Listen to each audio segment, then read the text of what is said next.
আল্লাহ তাআলা আমাকে দেখতেছেন, আল্লাহ তাআলা আমাকে দেখতেছেন। এই আল্লাহ তাআলা দেখতেছেন এই একটা ইনজেকশন নিজের ভিতরে ঢুকান, খোদার কসম ওই মানুষ জিন্দেগিতে গুনাহ করতে পারে না, খোদার কসম ওই মানুষ কখনো নেক কাজ ছাড়তে পারে না। আল্লাহ আমাকে দেখতেছেন। বলেন অফিসের মধ্যে সিসিটিভি ক্যামেরা থাকে না?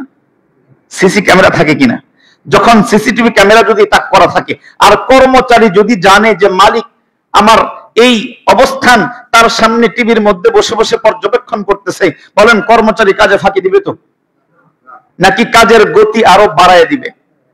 চেষ্টা করবে বাড়ায় দিতে, কারণ আমার মালিক আমাকে দেখতেছে। তো একজন মানুষ, একজন ইমানদার যদি তার দিমাগের ভিতরে এই কথা একেবারে ঢুকায় নিতে পারে যে আল্লাহ আমাকে দেখতেছেন, আল্লাহ আমাকে পর্যবেক্ষণ করতেছেন, ওই মানুষ গুনাহ করে কেমনে? গুনাহ করে কেমনে? সে হাঁটতেছে, সে ভাবতেছে আল্লাহ আমাকে দেখতেছেন, সে কথা বলতেছে আল্লাহ আমাকে দেখতেছেন, সে খাবার খাচ্ছে আল্লাহ আমাকে দেখতেছেন, সে ব্যবসা করতেছে আল্লাহ আমাকে দেখতেছেন, সে অফিসে তার ডিউটি পালন করতেছে আল্লাহ আমাকে দেখতেছেন, ড্রাইভার তার গাড়ি ড্রাইভ করতেছে আল্লাহ আমাকে দেখতেছেন, একজন বক্তা সে বক্তব্য দিচ্ছে আল্লাহ আমাকে দেখতেছেন, নামাজি নামাজে দাঁড়ায় গেছে আল্লাহ আমাকে দেখতেছেন।